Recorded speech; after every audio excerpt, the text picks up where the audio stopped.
Hey guys, how are you today? Welcome back to Practically Creative with Melissa. I'm just finishing up a couple of stitches on today's project. We are making a mug rug, and I'm going to use leftover blocks from some Christmas things to do this. So here it is, and I'm going to show you how I made it and put it together, and hopefully it'll give you a chance to make one for yourself. Here we go. Guys, welcome back to Practically Creative. Today we're going to do a mug rug. I'm going to make a mug rug probably every month, and I'm just going to show you how I'm putting it together and what has inspired me this month. So let's go down here to the camera that shows the table, and I will walk you guys through what I'm doing. I hope you enjoy this as much as I do. The inspiration for my mug rug this month. I had a couple of half square triangles left over, and I thought, boy, that's really cute. I hate to throw that away or put it into my scrap box. So what I did was I cut an 10 by 8 piece of my felt that I had left over there. And I'm going to sew this on and make a mug rug kind of in a quilt as we go fashion. You may notice that my backing fabric is already on here. And I'm going to piece this little piece together with a straight stitch by my foot pedal.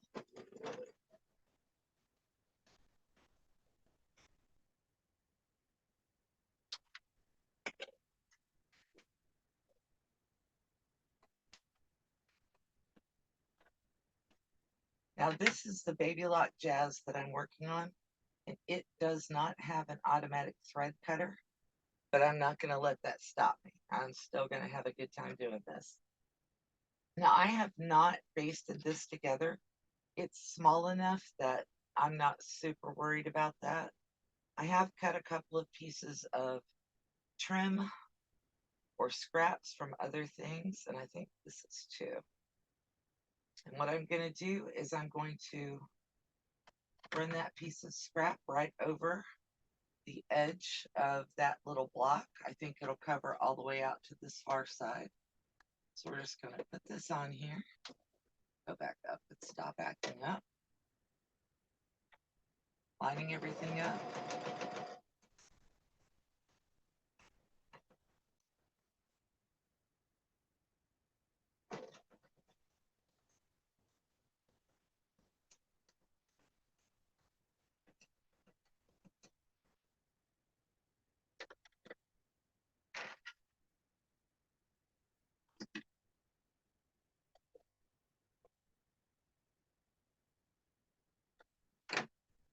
Trying out some new angles for you guys. Hopefully I can get you some better views of what I'm doing.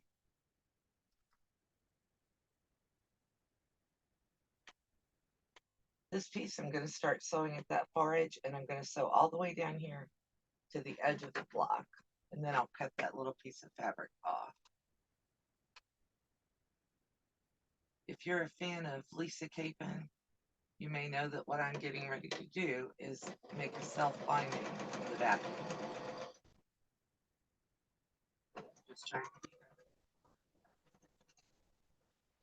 shapes.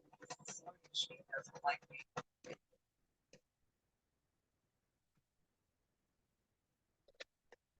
I'm not back stitching at the beginnings and ends because I am going to do probably a little more quilting once I get it all put together. We'll cut this off right here. Just fold it over, cut it.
Then I have this piece, which has a hem on it, but I'm not going to worry about that.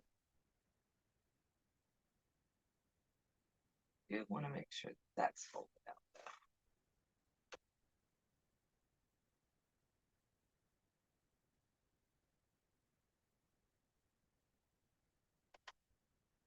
That's just barely long enough. I'm going to start sewing that right here.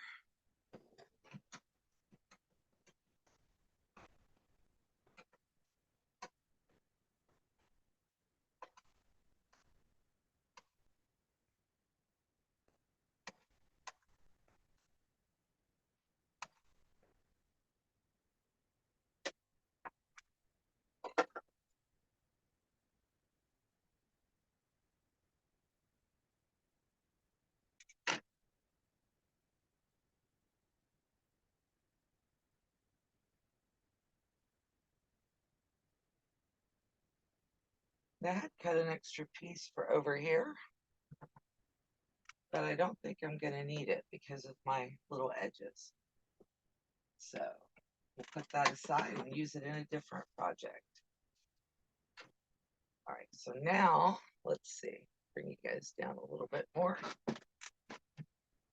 What I'm going to do is I'm going to fold back the back, and I'm going to trim.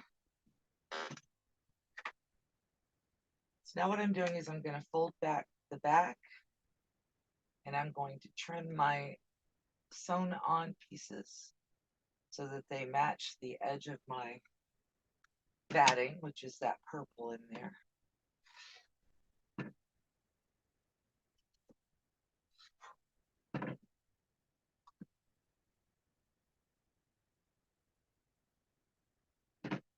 And don't do what I just did. And cut your little edge piece. It's going to make it more difficult for me to do my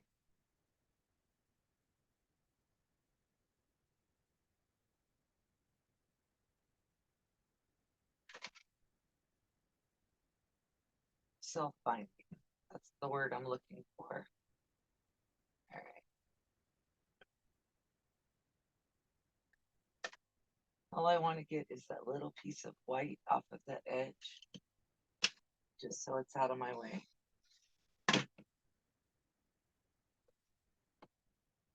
Don't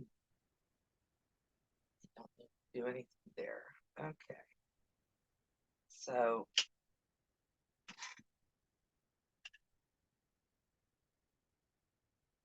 now I'm going to do this. I'm just going to fold my little edge right up to the edge of my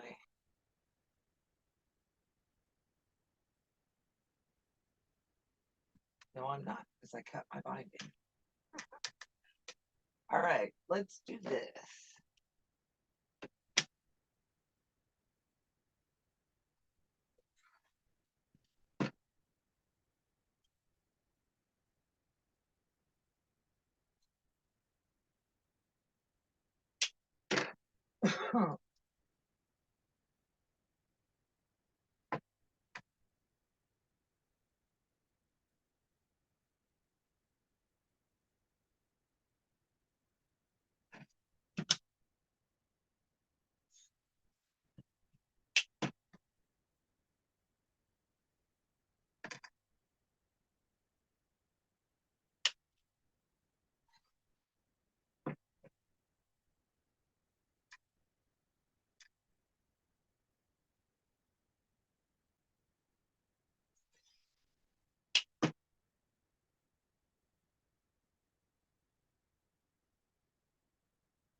I have just enough of that to go all the way around. So we'll bind it with this little bit of the believe binding that I had left over before.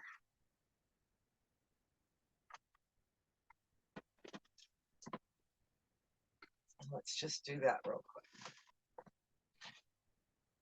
So I'm going to put my binding on from the back.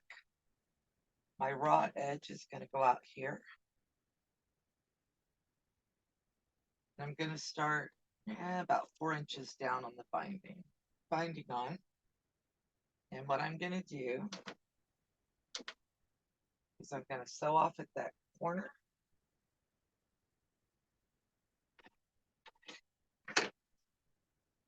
Fold it back, and I just happen to have some of this binding left, thank goodness. I didn't get close enough to that end. Let's go a little bit closer.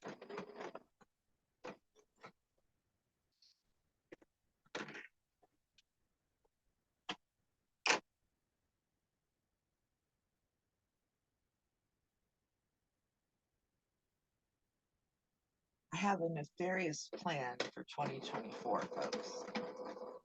I plan on making something every month that I could use as a gift, and then putting them in my stash closet so that come gift occasions, I have something already made up that I can give. And I'm not last minute sewing things and going, oh, what can I give to, my cousin who needs a quick work gift because she's retiring or a new baby or something like that.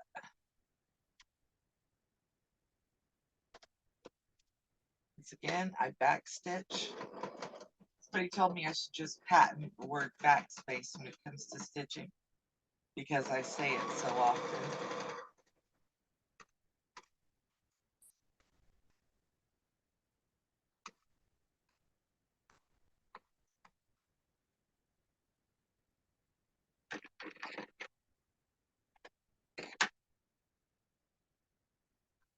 I've sewed off at that corner. I'm doing my 45, and I'm going to start down the next side. Back stitch. As I'm thinking about it, I'm getting it right.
This is so small, I'm not going to sit here and fight with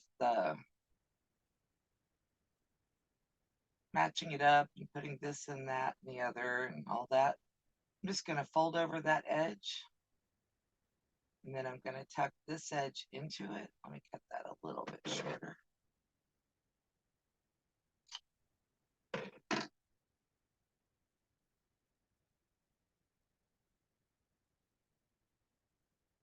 I'm going to tell you a little secret. My granny, when she taught me how to do this, she didn't teach me that other method. She taught me this one. I can do the other method, but it's trial and error. And I'm going to do this one on this because this is just too small for me to be fiddling with it.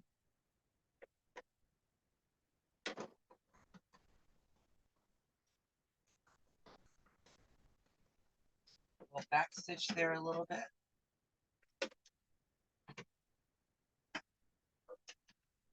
Pull that out, and I'm going to trim some threads off real quick here.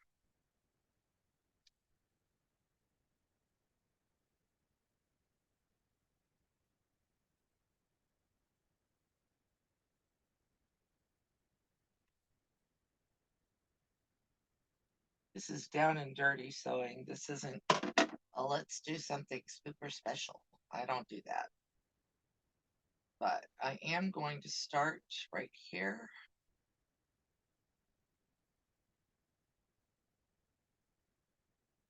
And I'm going to fold over my little binding edge and I'm going to start sewing. And I'm going to cheat. You hear that? I'm going to cheat. I'm going to put a zigzag on here. And I'm going to do a fairly wide zigzag.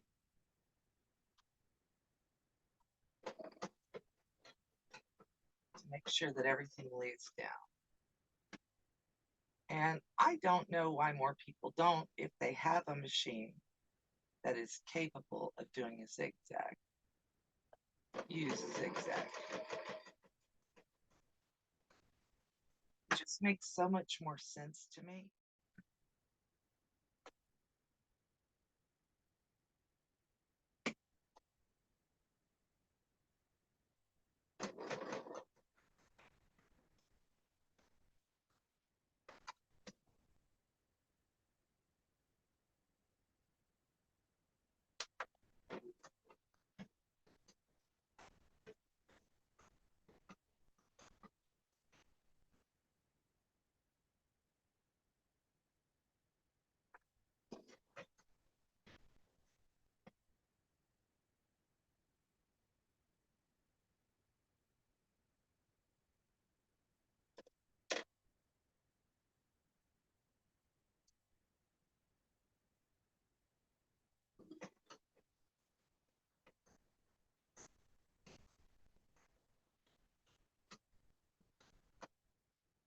Now, obviously, I'm not entering quilts in competitions or any of that, and I'm for certain not going to enter a mug rug in a competition. Especially like here where most of my binding is actually the same color as what I'm working with at the background.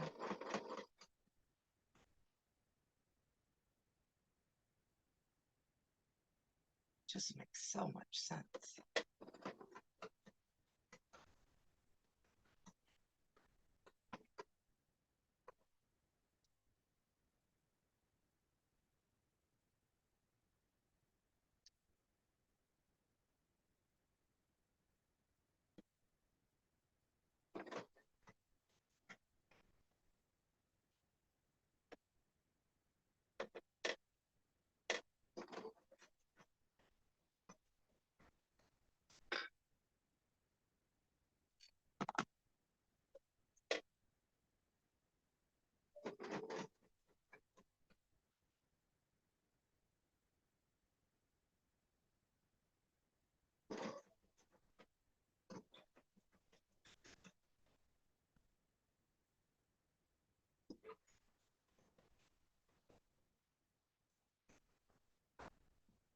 I don't understand why it's not common practice just to go ahead and zigzag the binding on.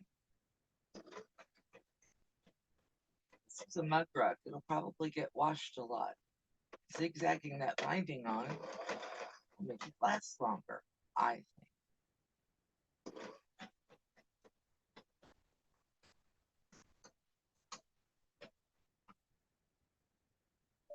So there we are. It's all finished.